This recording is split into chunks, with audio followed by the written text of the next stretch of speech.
All right, we're going to continue our series, The Daniel Dilemma, this morning. This is probably the most excited I've been for a message in some time. Also the most nervous I've been. I'm going to talk to you guys about some stuff today that's going on in our world that was going on in their world. We're going to talk about nationalism. We're going to talk about pluralism. We're going to talk about the pressures of culture. We're going to talk about the things we should stand up for. We're going to talk about the things that sometimes we Christians stand up for that aren't worth standing up for. So let's talk a little bit about that today in Daniel chapter 3. I've been looking forward to getting here. Book of Daniel is great because it gives us a guide plan, a guidebook for how to deal with a culture that doesn't always appreciate the things that we believe in, doesn't always love the God that we honor. And so Daniel, his three friends, they honored God in chapter 1, and God rewarded them. They were elevated. They were given influence. And then again in chapter 2, they honored God. Daniel honored God specifically with this dream, this foretelling of what would come. And at the end of chapter 2 last week, man, it looked like everything was smooth sailing. It's funny, every week we get done, we're like, that's it, that's good, we're here, we've arrived. And that's how life is sometimes. The second we think we've got one thing licked, culture sends one more thing our way, the enemy rises up, God allows a trial or a tribulation to come into our life. And in Daniel chapter 3, Daniel actually isn't going to be the one facing the culture.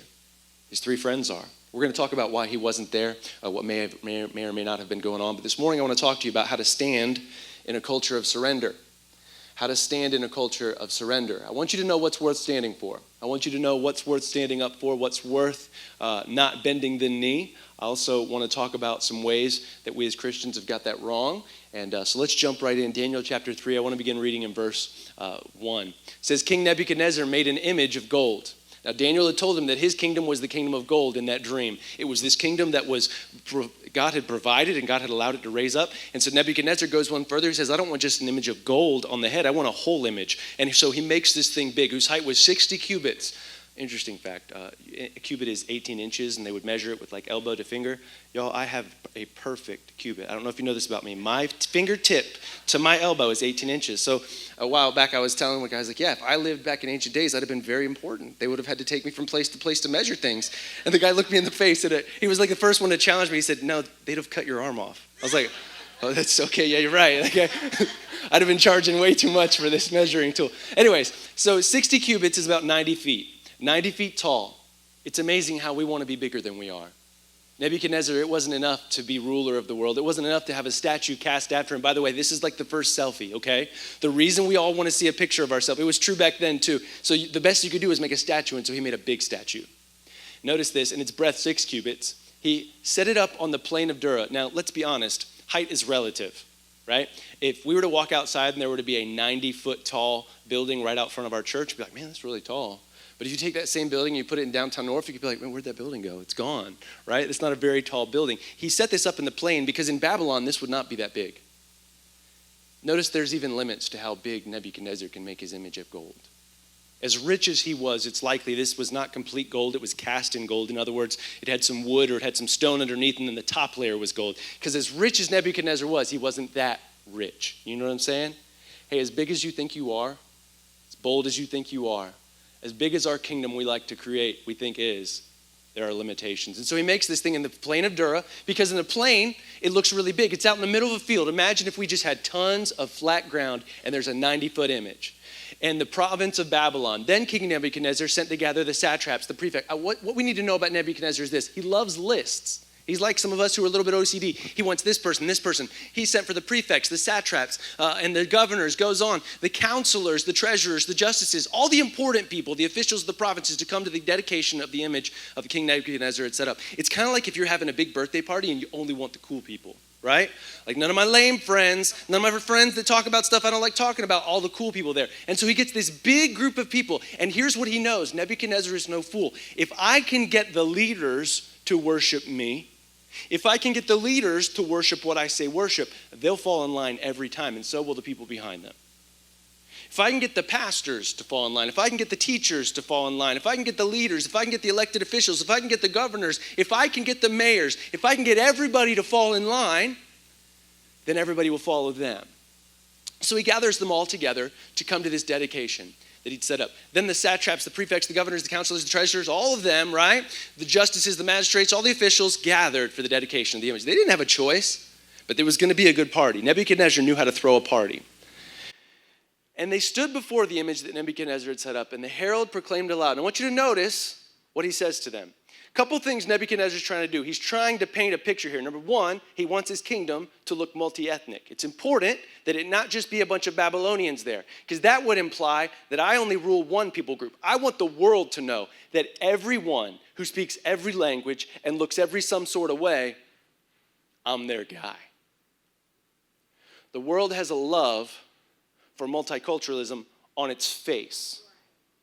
The world has a love, culture has a love for multi-ethnic and how it looks until it has to deal with the problems that come with that. Only Jesus Church, and we're going to talk about what happened in Antioch specifically, because this is a goal of the world always. It happened at the Tower of Babel. It happened under Roman rule. Romans wanted so bad to have this multicultural, but nobody knew how to fix it. Once you get everybody together, what do you do with them? Who's in charge? Whose culture wins out? And so the same thing is beginning to happen here.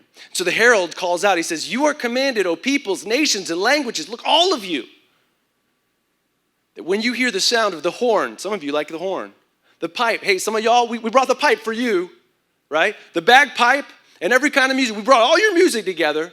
You were to fall down and worship the golden image. Say, we love all of your cultures, but in this moment, ours matters. What you believe, whatever you want to believe, but in this moment, put your God aside, put your culture aside, and worship this image. It's funny how pluralism always works until it doesn't. So we're going to talk about that this morning. You were to fall down and worship the golden image that King Nebuchadnezzar has set up. And whoever does not, and here's the beauty of how this works. Man, isn't it beautiful? All of us loving King Nebuchadnezzar together. Isn't it beautiful? All these different people worshiping one king and one ruler. It's so beautiful. Y'all are so good. But if you don't, we're going to kill you. That's what he says. Whoever does not fall down and worship shall immediately cast into a burning fiery furnace.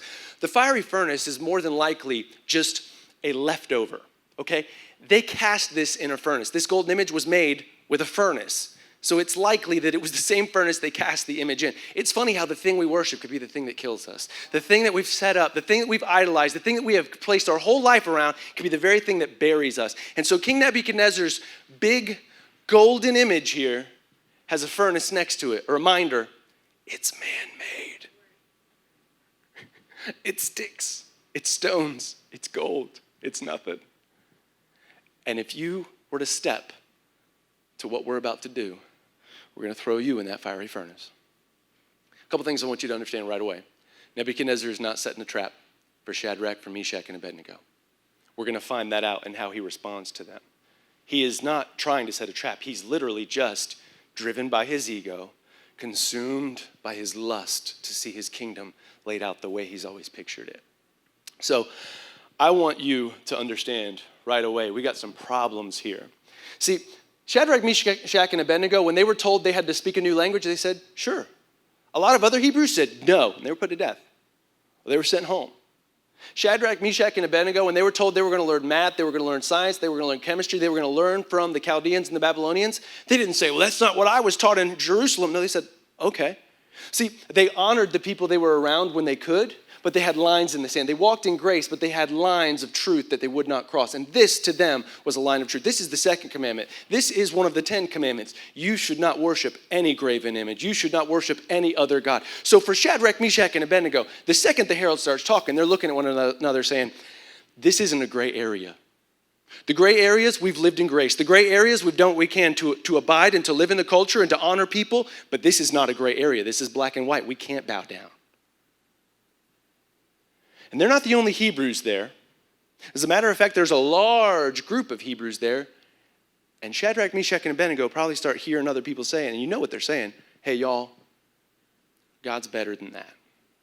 Yahweh could crush that. Yahweh is so much bigger. This is an outward worship. Inward, we're going to hold on to our beliefs. 5 seconds. It's not going to hurt nobody. It's not going to hurt nothing. And I'm sure Shadrach, Meshach, and Abednego start thinking, I don't know. Is this worth doing? Is this a hill worth dying on? Is this something worth stepping up to? I want to remind you that in chapter 1, another line in the sand for them was they would not defile themselves with something that went against their dietary laws. They said, this is a line in the sand we cannot cross. We're going to honor the king. We'll drink the water. We'll eat the salad. But we can't eat this meat that's been offered to false gods. We can't eat this meat that's going to really, it's It's going to involve us partaking in something that we don't believe in. And so graciously, they asked for an excuse, a way out. And here, there's no excuse, there's no way out.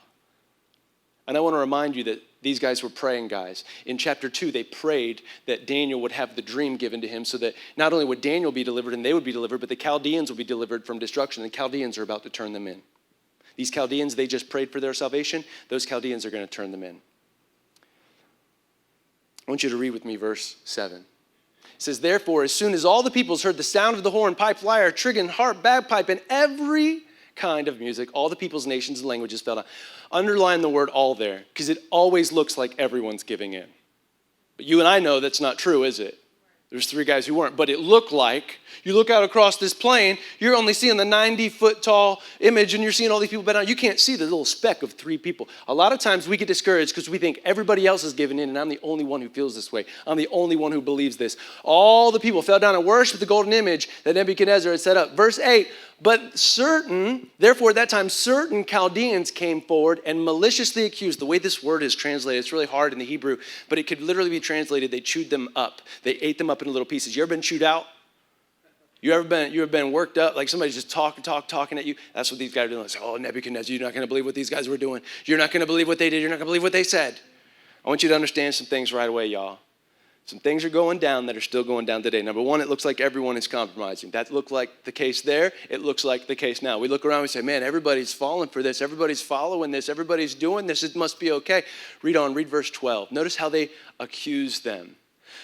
There are certain Jews. Now, wait a minute. Why does it matter if they're Jews? I thought we were a multicultural thing here. I thought the beauty here was the multicultural, the ethnicities coming together, but these Chaldeans, they had a problem with the Jews. A lot of people think that King Nebuchadnezzar actually set this idol up to prove that he wasn't like being indoctrinated by the Jews. Because remember, he made Daniel his number one advisor. He had these 3 guys in Babylon ruling over. So a lot of people speculate that he was being accused of converting to Judaism.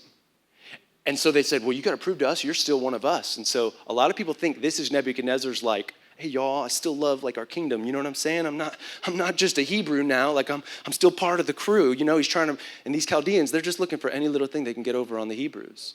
They said, there are Jews. Now notice this, whom you appointed. They're pointing a finger at Nebuchadnezzar. Over the affairs, the province of Babylon. Nebuchadnezzar, you didn't put them out in the hillbilly sticks. You didn't put them out in the middle of the, you put them over Babylon. They're ruling over our kingdom, the most important city. Man, they're in D.C. as it were, and they're making declarations for our people. And you know what? This Shadrach, this Meshach, the Abednego, these men, they pay no attention. 3 things. And I want you to notice what they are because they still happen today. They don't pay any attention to you. Nor do they serve your gods. They're not part of our pluralistic society. Or worship the golden image that you have set up.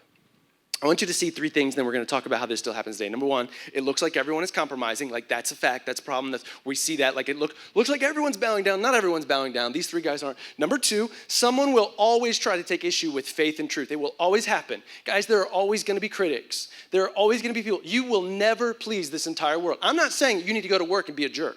I'm not saying that we as Christians need to just get angry about everything. But I am saying this. We do not need to look to please everyone all the time. It'll never happen. Never happen. We are past an age where everyone's going to love you. That will never happen. And so Shadrach, Meshach, and Abednego, they could have done all they could to please those Chaldeans. But those Chaldeans were always going to look for a problem with them. You and I don't need to live our lives trying to please culture because culture changes so quickly, so fast. We can never keep up. Number 3, you need to understand, even non-believers worship something. In this instant, they were worshiping 3 things I want to talk to you about real quick. They're not going to be on the screen, but I want to talk to you about what's being worshiped here. See, these kings, these rulers, these satraps, they were worshiping a king, they were worshiping a nation, they were worshiping an identity, they were worshiping an idol, they were worshiping the idea of what they were trying to do. And so everybody worships something. And here's how you know when you're worshiping something. When you're worshiping something, no amount of money is too much. Oh man, make that image in gold. As much gold as we got. How tall can we make it? 60 cubits? Go for it.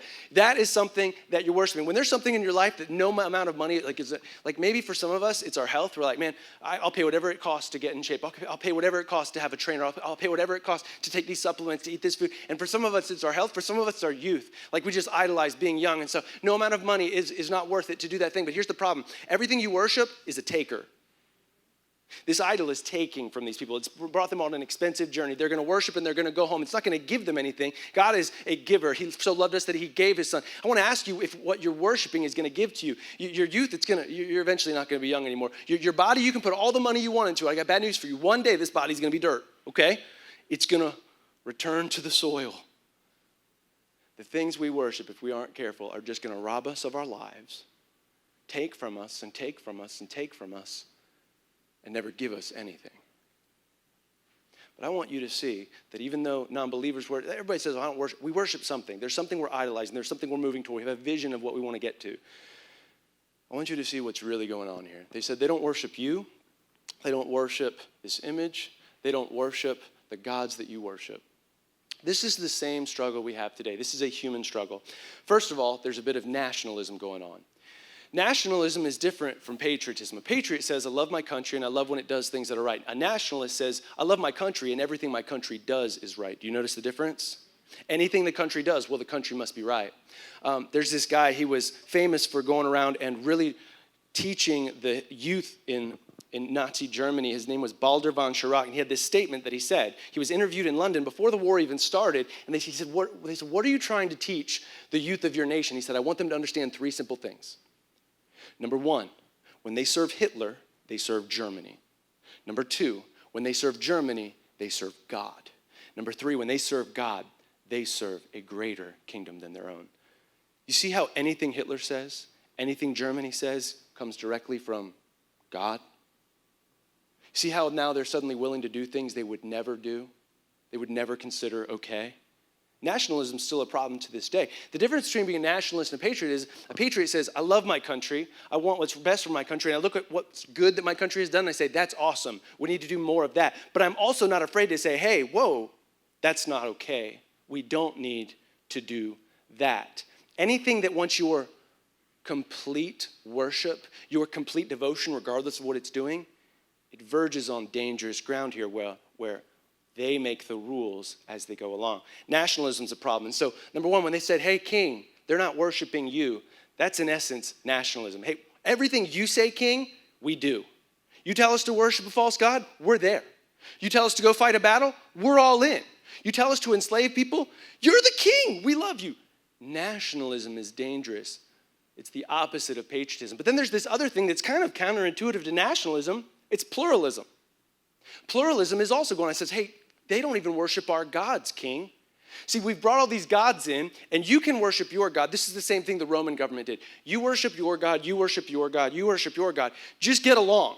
Do your best to get along, and this should all work out. The problem with pluralism is always, well, who's sitting on the throne? Because then their God is the one we're going to worship.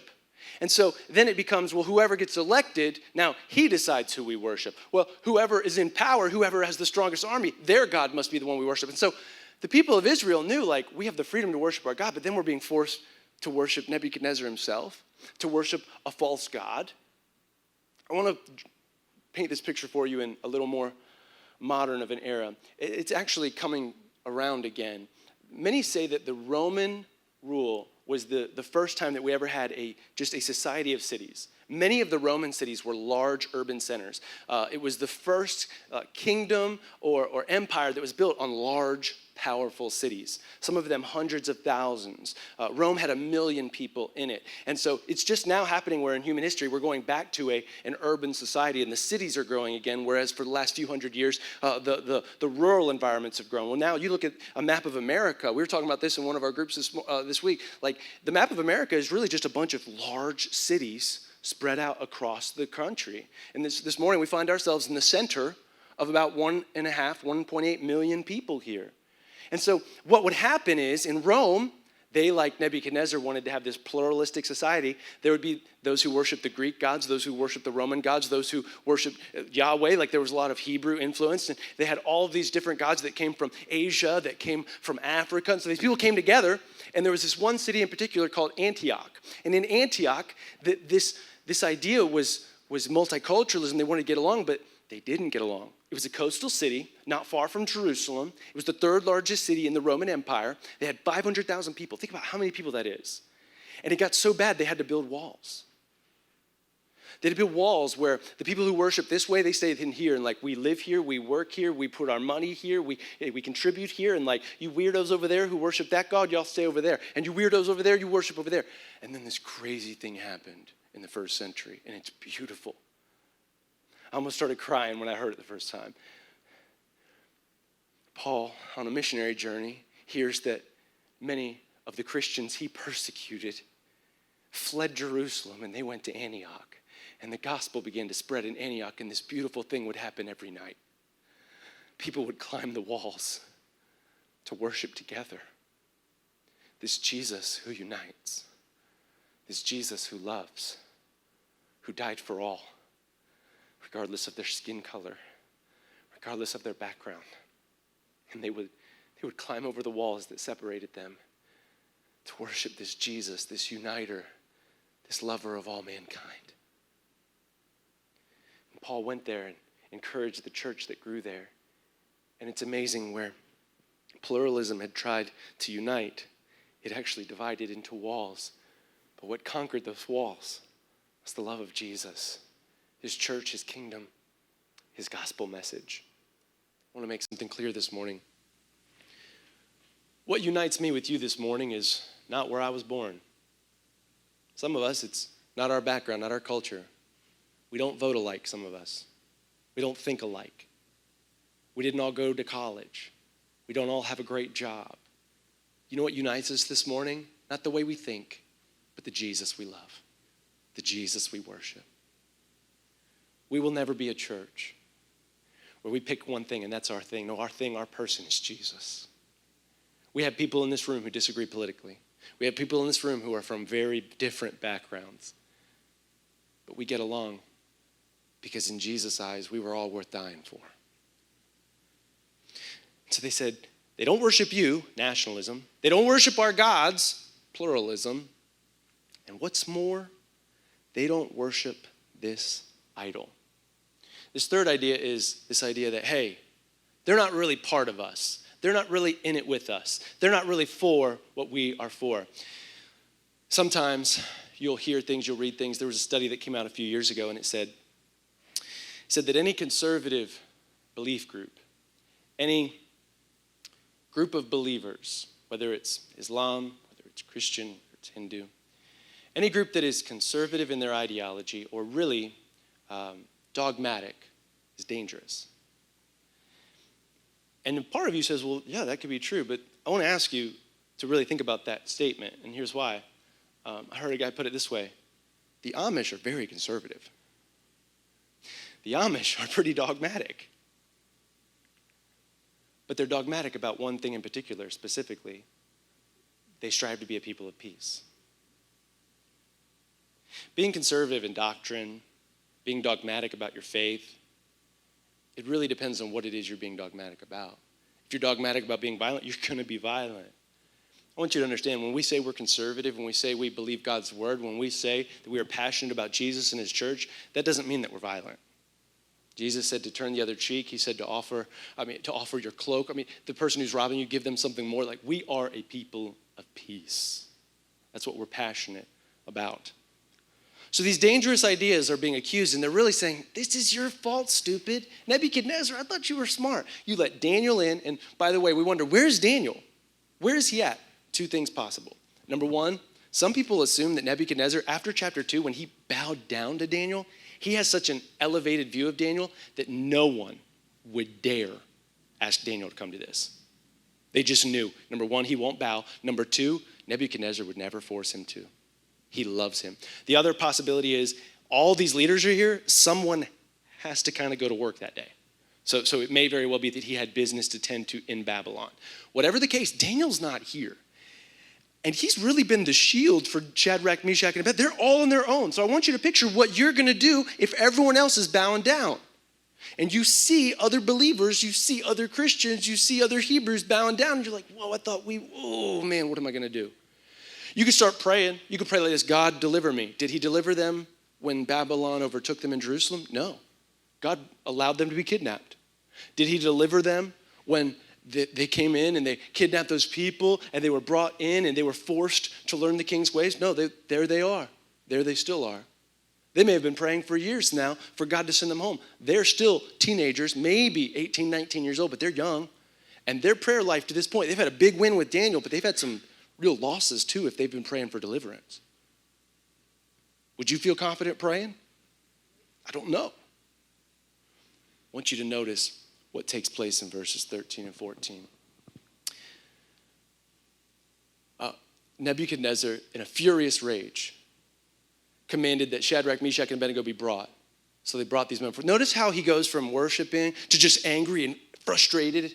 I'm so glad we live in a world where our leaders are not easily enraged and things like this never happen. Right? Some things never seem to change.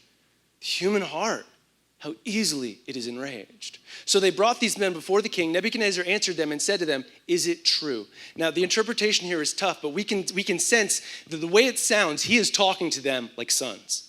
He is old enough to be their father. He knows them personally at this point. They are rulers in Babylon. He knows their friends of Daniel's. And I want you to notice how he says this. "Is it true, O Shadrach, Meshach, and Abednego, that you do not serve my gods or worship the golden image that I have set up? Is this true?" In a few verses, it's going to say his face changed. He is really like, "Guys, really putting me in a pickle here? Trying to prove I'm not a Hebrew? Now y'all are not bowing down. Is it true?" No, he didn't set a trap, because if he was setting a trap, he'd have been watching them. He was not watching them. He wants the best for these guys, but he's like, "Guys are really making this tough for me." Culture always demands a response, but God expects obedience. This is how it goes. This is how it's always going to be. Culture wants to know, do you really believe that? For real? How could you believe such a thing? How could you worship a God who does this and that? Why? Whereas God just expects obedience.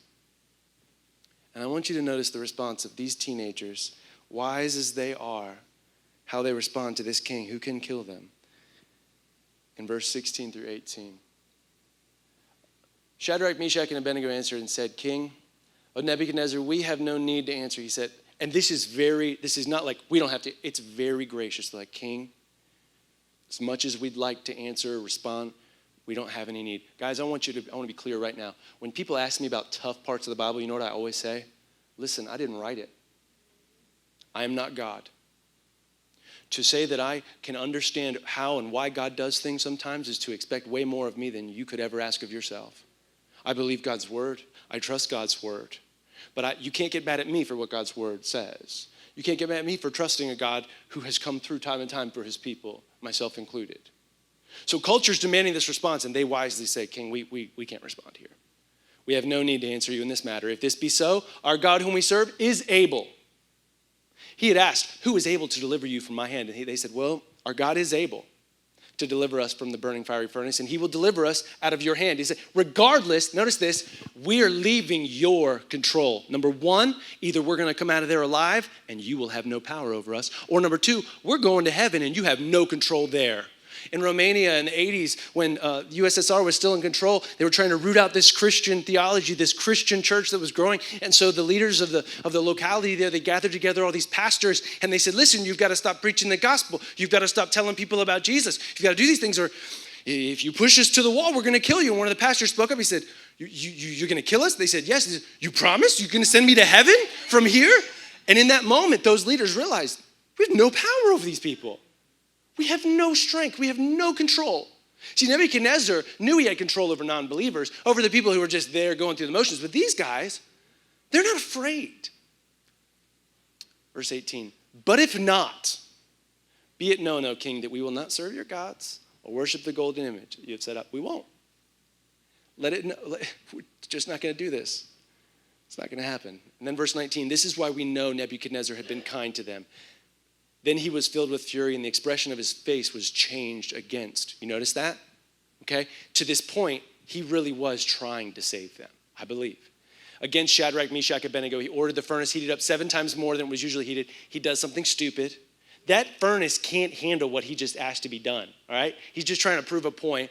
And he ordered some of the mighty men of his army to bind Shadrach, Meshach, and Abednego and to cast them into the burning fiery furnace. These men were bound in their cloaks, their tunics, lists after lists. Nebuchadnezzar wants you to know, I put their hat on them, I put their tunic on them, their garments, and they were thrown into the burning fiery furnace. Because the king's order, notice this, was urgent, and the furnace was overheated, the flame of the fire killed those men who took Shadrach. The guys who threw him in died. King Nebuchadnezzar is likely not far from this furnace. He can probably feel the heat. And these men, Shadrach, Meshach, and Abednego, fell bound into the fiery furnace.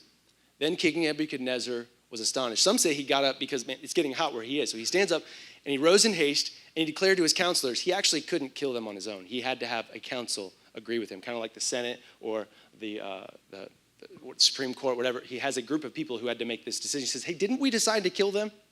Didn't we send 3 in?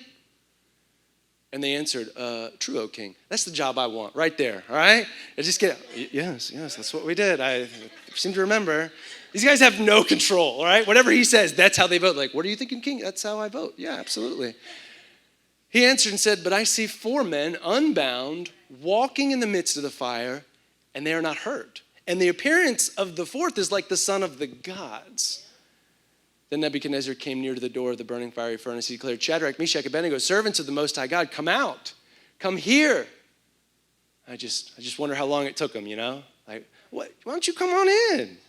Right? He can't. Many believe this is an appearance, pre-New Testament appearance of Jesus. Appeared to save them. I want you to know this. When you are going through the worst of things, scriptures tell us God is with us, and Jesus has a way of being with us. We have the presence of the Holy Spirit in the New Testament. We have God's presence to take advantage of. And in their worst hour, God showed up. He was with them. And they came out of the fire. Something they would probably tell people for the rest of their lives. It was over. They came out. The Bible says their clothes didn't even smell like smoke. They could wear them the next day. The only thing that burned were the ropes. And something crazy happens in verse 27. Notice with me. And the satraps, the prefects, all those people, governors, king's counselors, they gathered together, a crowd. We've forgotten about the golden image. We're now gathered around the furnace that made the golden image. You hear me? And we're looking at these 3 guys now. We're touching them. We're sniffing them. And saw that the fire had not any power over the bodies of those men. I want to remind you that in Babylonian times, they worshiped fire because they believed it came from the sun, and they worshiped the sun. And in this moment, they said, your God has power over our God. You've defeated fire. We can't do that. They were so enthralled with this power of this God. The hair of their heads was not singed. The cloaks were not harmed. No smell of fire had come upon them. And notice how Nebuchadnezzar answered. Blessed be the God of Shadrach, Meshach, and Abednego, who has sent his angel and delivered. Notice he's not his God yet. That's coming. That's coming. We're not there yet. Nebuchadnezzar has faced God with a dream. He has faced God with God's people. He has faced God in this moment. Some of you in this room, God's been dealing with you and fighting you, and you're still not there yet. Nebuchadnezzar isn't either. He's dealing with God. He's fighting God, but it's still their God. He says, blessed be this God who has sent his angel and delivered his servants who trusted in him and set aside the king to me. They didn't listen to me, but they were doing what was right and yielded up their bodies rather than to serve and worship any God except their own God. Therefore, I make a decree. Boy, he is momentarily making some quick decisions. This is not a good decision. I mean, it's good in some ways, but I want to remind you, same thing happened under Roman rule. They went from persecuting Christians to, if you're not a Christian, you're going to die. Well, then a bunch of people falsely converted and the church got filled with weirdos and non-believers. That's a problem, okay? We don't need to go and do what the world does and try to make ours the law. But I want you to notice what did happen. Therefore, I make a decree. Any people, nation, language that speaks anything against the God of Shadrach, Meshach, and Abednego shall be torn limb from limb. Brutal, all right? That's not a decree from God. And their house is laid in ruins, for there is no other God who is able to rescue in this way. Here's the good news. Bad decree, good news. Those Hebrews who were afraid to worship in that moment, for the rest of their captivity in Babylon, they would be allowed to freely worship Yahweh. Because 3 men stood up, an entire generation would be free to worship their God. God knew what he was up to that day. God knew what Shadrach, Meshach, and Abednego needed to do, the encouragement they needed. I want you to understand, finally, God will outlast the whims of culture. I doubt we'll ever find ourselves like Shadrach, Meshach, and Abednego on a field, worshiping some idol with some music being forced to bow. I doubt that. But what we will find ourselves is surrounded by a culture where it looks like everyone's giving in, where everybody else is buying in, and we're being told our way is stupid, our way is one of many ways, where we're being told Jesus is just another leader. No one else changed the calendar the way Jesus did. No one else transformed human history the way his church has. Like, this is something specific and spectacular that has happened on the earth. The kingdom of Jesus has moved forward over cultural lines, crossed many walls, has never been bound by anything. And so this morning, we find ourselves in a culture that at times will mock us for not being part of pluralistic society, that at times would be mocked by the culture for not being nationalistic enough. There were lots of German Christians who did not buy into Nazism, and they were put to death for worshiping God over country, for worshiping God over Hitler. Regardless of what culture does and the whims and the changes and the pendulum that swings from liberalism to conservatism, I want you to hear me. Jesus' church moves on. God is unchanged. God will outlast it. So I want to ask you real quick, what is it that you're worshiping this morning?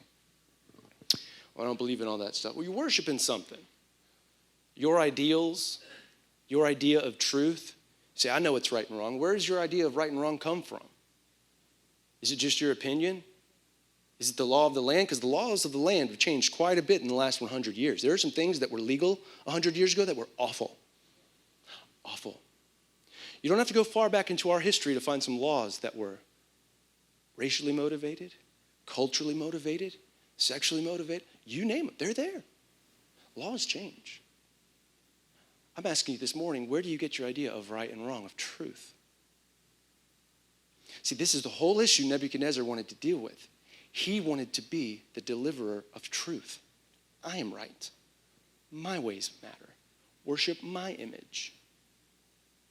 You know, that's really the issue that every human has in their heart. I know what's best. I know what's right. And this is the battle that God has had with the human heart for all of human history. I don't have time to try to prove God to you, not that I could. Many have tried to disprove God or prove God. No, this is a human heart condition issue. I just want to ask you, what is it you're worshiping? Where does truth come from? If God's word is not true, on what basis do you have for claiming that something is right or something is wrong? If we're just animals, if we're just a species that has evolved a little faster than the others, what right do you have to say that something is legal or illegal? What basis for moral truth do you have? This has been the question. It was the question in Rome, and that's why they allowed a lot of things to happen that were terrible. Culture changes often. We would blush at the things they allowed sexually with children in Rome. And we say, that's wrong. We know it's wrong. We know why it's wrong. But the Romans said, anything goes. There's no such thing as truth. Whatever we feel, we're going to do. Whatever we like, we're going to make that the law. So we're going to worship our rulers. Culture comes, culture goes. What are you worshiping this morning? If you're here and like Nebuchadnezzar, you're struggling. He's not your God yet, but like you acknowledge him. And this is where a lot of Americans are today. He's really not your God. You acknowledge him. You put Christian on your profile, hold your hand over your heart, pray sometimes. Like you do Christian stuff. He's still Shadrach's God, not quite my God. I want you to hear me today. God wants to be your God. He wants to know you personally. He sent his son to die not for the world, just in a big sense, but also for you specifically. Not just so that the church could be the church, but so that you could know God personally, have a relationship with him that transforms your life. That is my hope and my prayer for you this morning, that you would worship God of heaven, who is capable to deliver from fire, whose church has outlasted the whims of culture. He loves you. He cares for you. He has a plan for your life.